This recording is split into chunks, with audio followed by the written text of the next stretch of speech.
यीशु मसीह के नाम से सबको जय मसीह की।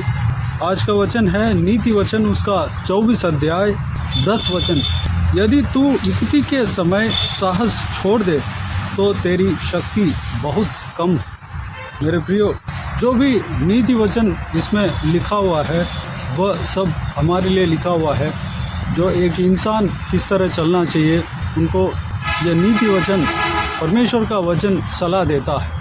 नीति वचन को हमें पढ़ना है, मनन करना है।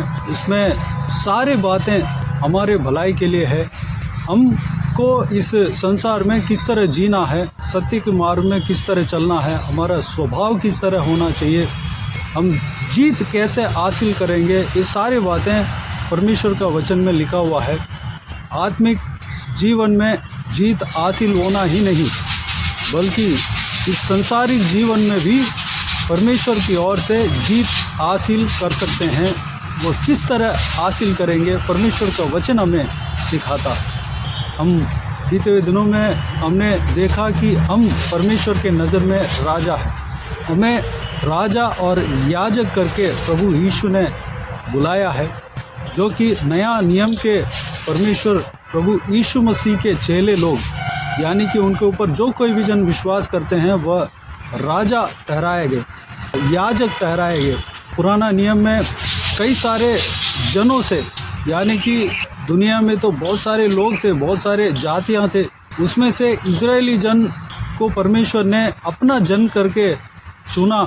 उस इजरायली जनों में लेवी गोत्र को याजक पद के लिए चुना, यानी कि वह स्पेशली परमेश्वर से मिलने वाला व्यक्ति थे, परमेश्वर का सेवा करने वाला व्यक्ति थे।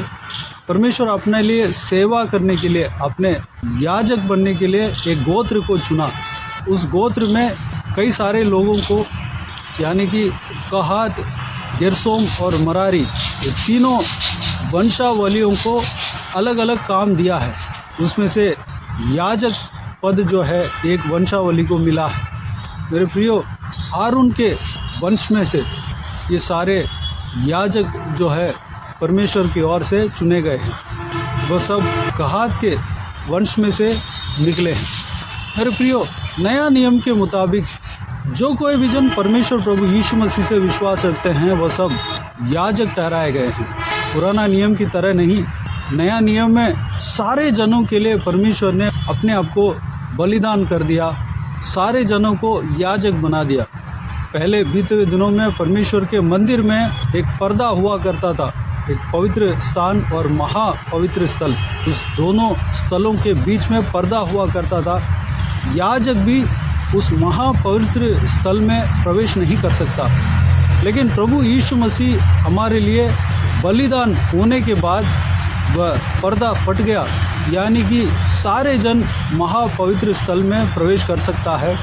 यहोवा परमेश्वर को दर्शन पा सकता है। यहोवा परमेश्वर का संतान बन गए हैं, उनका याजक बन गए हैं।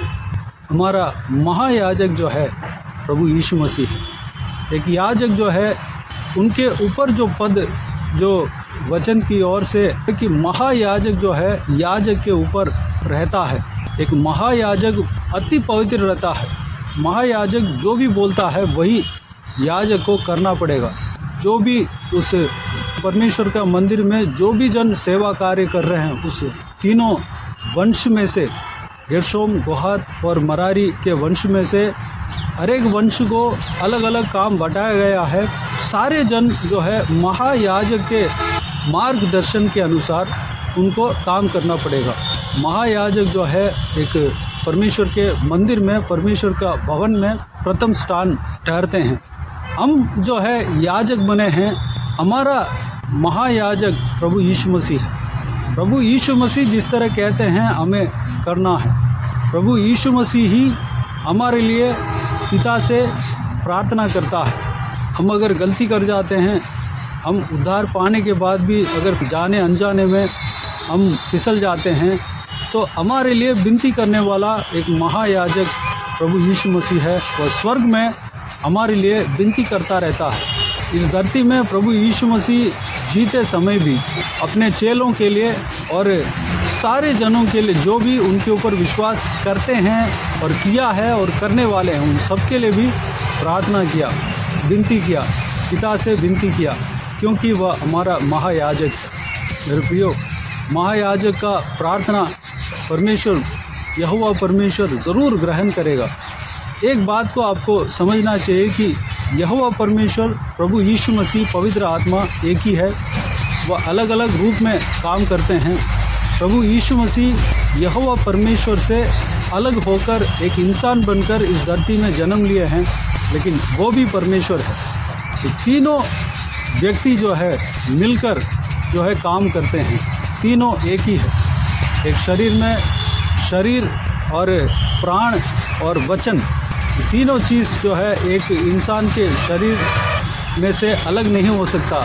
ठीक इसी तरह यहोवा परमेश्वर, प्रभु यीशु मसीह, पवित्र आत्मा अलग नहीं हो सकता। वह एक दूसरे से मिले हुए हैं। हर एक का मन के सोच जो है एक ही है। मेरे प्रियो, हम वचन की ओर आते हैं। यहाँ पर लिखा हुआ है, विपत्ति के समय साहस अगर छोड़ दें तो हमारे अंदर शक्ति बहुत कम है। दरअसल हम इस संसार के जीवन में भी देखते हैं तो कई सारे परेशानियां एक नॉर्मल इंसान को आता है। अगर वह उस परेशानियों को झेल नहीं पा रहा है, वह अपने साहस को छोड़ देता है, तो उसके अंदर साहस नहीं है, ताकत नहीं है। दो जन कुश्ती लड़ते हैं, एक जन जो है सामना करता है, वह सामना करते जाता है, वह उसका जो है पॉइंट जो है बढ़ते जाता है। जो सामने वाला जो दूसरे जन रहता है, उसका साहस कम होते जाता है। अगर उसका साहस कम हो गया, छोड़ दिया, अपने मन में भरोसा छोड़ दिया, बस मैं हार जाऊंगा, इस तरह की सोच लिया, तो उसके अंदर जो है बल कम है, ताकत कम है, शक्ति बहुत कम है। उसके लिए उसके अंदर भरोसा रखना पड़ेगा, ताकत लाना पड़ेगा। जो सामने वाला जो भी कुश्ती लड़ता है, उसको जीतने के लिए उससे ज़्यादा ताकत उस व्यक्ति के अंदर लाना पड़ेगा, तब वो जीत पाएगा। मेरे प्रियो, हर चीज़ों में इसी तरह बातें होती है। अगर हमारे जो पाप से जो हम लड़ते हैं, पाप से जीत नहीं पाते हैं, आत्मिक जीवन में पाप से जीत नहीं पाते हैं, अगर हमारा साहस को छोड़ देते हैं तो हमारे अंदर बल कम है, हमारे अंदर शक्ति कम है। पाप से अगर लड़ना है, जीतना है, तो हम अपने आप को बलवान बनना पड़ेगा। बलवान किस तरह बने? पाप जो है एक गंध आत्मा का, दुष्ट आत्मा का, शैतान का कार्य है। उस शैतान को, उस पाप को, शैतान ने जो पाप को भेजता है, उस पाप को अगर जीतना है तो हमें आत्मिक जीवन में बल पाना पड़ेगा। आत्मिक जीवन में अगर बल पाएंगे तो हम जीत जाएंगे। हम किसी भी हालात में अपने साहस को नहीं छोड़ना है, विश्वास को नहीं छोड़ना है। जो सच बात है हम उसके ऊपर विश्वास करना है। सच बात क्या है? प्रभु यीशु हमारे लिए जीत पाया है। प्रभु यीशु एक उदाहरण देकर गया है, शैतान से जीत पाया है। प्रभु यीशु हमें जीतने के लिए कहा है। शैतान, पाप सब हरा हुआ है। 2000 साल पहले क्रूस पर सारे पापों को हरा दिया, सारे शैतान का सिर को कुचल डाला। शैतान का सिर जो है कुचला हुआ है, अभी भी कुचला हुआ है, हरा डाला। उस बात को हमें समझना है, उसके ऊपर विश्वास करना है। विश्वास हमारे अंदर मजबूत होना चाहिए। हम उस विषय में साहस रखना चाहिए। हम हारने वाले नहीं हैं।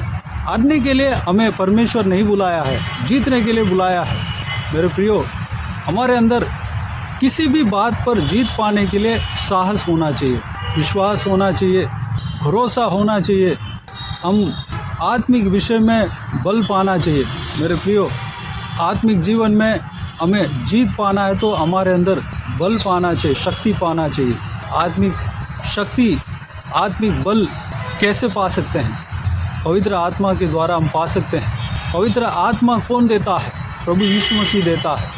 पवित्र आत्मा का सामर्थ्य कौन देता है? प्रभु यीशु मसीह देता है। भले हम इंसान होने के नाते दुर्बल भी हम कह सकते हैं, दुर्बल हैं, दुर्बल इंसान है, लेकिन हम परमेश्वर के बल के द्वारा हम जी रहे हैं, बल के द्वारा हम चल रहे हैं। परमेश्वर का बल जो है सबसे बेस्ट है, सबसे बेहतर है।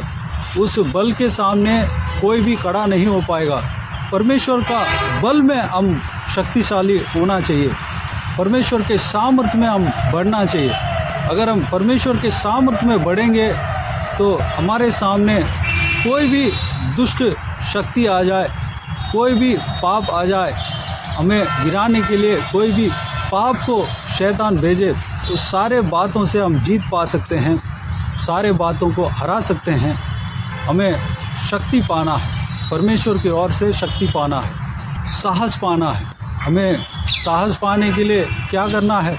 प्रभु यीशु मसीह के संग बने रहना है। प्रभु यीशु मसीह से वो साहस आता है, प्रभु यीशु मसीह से वो विश्वास हमारे अंदर आता है। हम प्रभु यीशु मसीह के ऊपर विश्वास रखना है। अगर जिस विषय में हम दुर्बल है, उस दुर्बलता में प्रभु यीशु खड़ा रहेगा।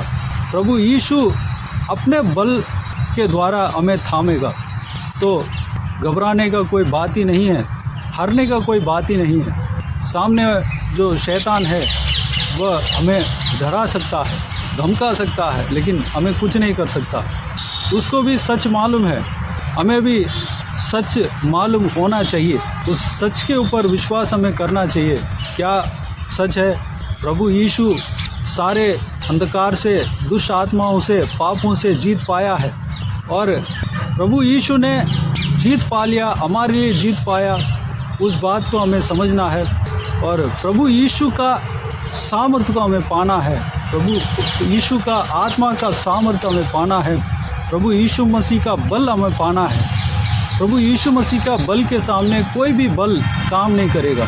इस विषय को हमें समझना है। हमें आत्मिक बल पाना है, आत्मिक शक्ति पाना है। उसके लिए हमें आत्मिक कार्य में लगे रहना है। तो आइए मेरे प्रियो, इस बहुमूल्य वचन के लिए परमेश्वर को धन्यवाद दें, स्तुति करें। इस बहुमूल्य वचन के द्वारा हमने जो कुछ भी मनन किया है, उस सारे बातों के अनुसार चलने के लिए, हम आत्मिक बल पाने के लिए, आत्मिक शक्ति प्रभु यीशु से पाने के लिए, पवित्र आत्मा का सामर्थ्य को पाने के लिए, अभिषेक पाने के लिए अपने आप को परमेश्वर के हाथों में समर्पित करें। आइए हम प्रार्थना में जाएं। प्यारे पिता, दयालु परमेश्वर, आपको धन्यवाद देता हूँ आज के इस आपके बहुमूल्य वचन के लिए। आपको धन्यवाद देता हूँ परमेश्वर, बीते हुए दिनों में हमने संभाला, बचाया, सुरक्षित रखा। आपको धन्यवाद देता हूँ आज के इस आपके बहुमूल्य वचन के द्वारा हमने जो कुछ भी मनन किया है परमेश्वर, उस बात को आप ही ने दिया है।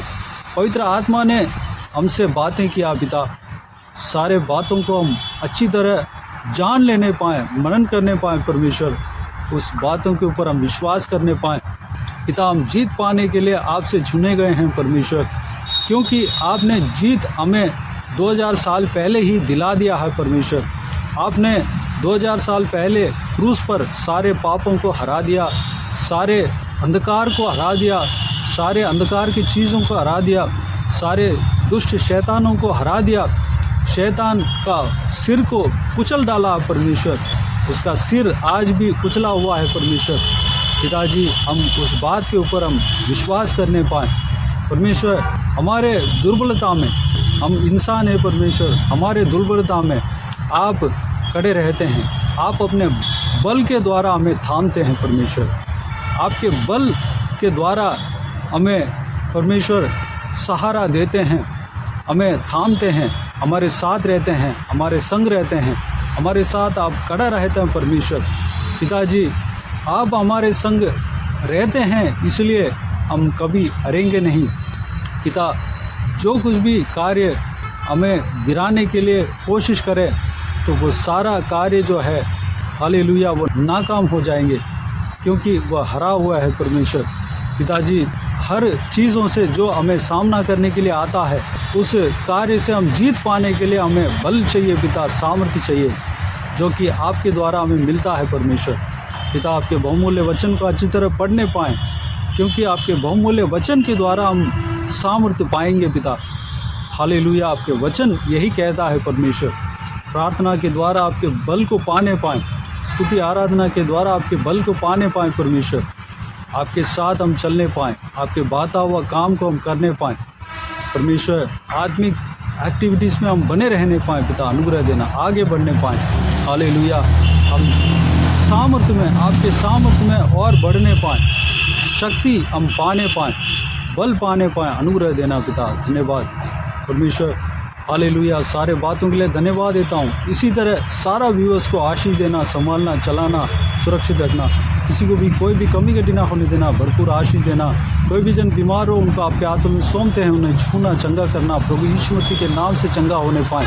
अगर किसी को दुख हो, तकलीफ़ हो, सारा दुख तकलीफ़ को दूर करना, परेशानियों को दूर करना, आंसुओं को पोंछना। जो कोई भी जन जहाँ कहीं भी जाते हैं आते हैं, हर एक के ऊपर आपके हाथ हमेशा बने रहने पाएँ, हर एक का संग रहना। हालेलुया। सुरक्षित रखना पिता। बाकी सारे बातों को आपके हाथों में सौंपते हैं पिता। सारा आदर, महिमा, जलाल आपको मिलते रहे। सारा दुआ प्रार्थना को प्रभु यीशु मसीह के नाम से मांगते हैं, सुनो और ग्रहण कर। आमीन आमीन। प्रभु यीशु मसीह के नाम से प्रभु यीशु मसीह का आशीष और अनुग्रह हम सभी के ऊपर बने रहे। आमीन आमीन। मेरे प्रियो, इस चैनल को सब्सक्राइब करें और शेयर करें। अगर किसी को भी प्रार्थना का विषय हो तो डिस्क्रिप्शन में दिए हुए नंबर पर कॉल करके प्रार्थना करा सकते हैं। हम आपके लिए प्रार्थना करेंगे। आप अपने व्यक्तिगत प्रार्थना में हमारे लिए प्रार्थना कीजिए, सेवकाई के लिए, सेवकाई का उन्नति के लिए, सेवकाई में जुड़े हुए हर एक जन के लिए, हर एक का आत्मिक उन्नति के लिए, तरक्की के लिए, आत्मिक आशीष के लिए, संसारिक आशीष के लिए, पारिवारिक आशीष के लिए प्रार्थना करें। प्रभु यीशु आप सबको आशीष दे। इस सेवकाई के द्वारा परमेश्वर आपके जीवन में कार्य किया हो वो भी हमें बता सकते हैं, ताकि हम सब मिलकर परमेश्वर को धन्यवाद दे सके, महिमा कर सके। प्रभु यीशु आप सबको आशीष दे। आमीन आमीन।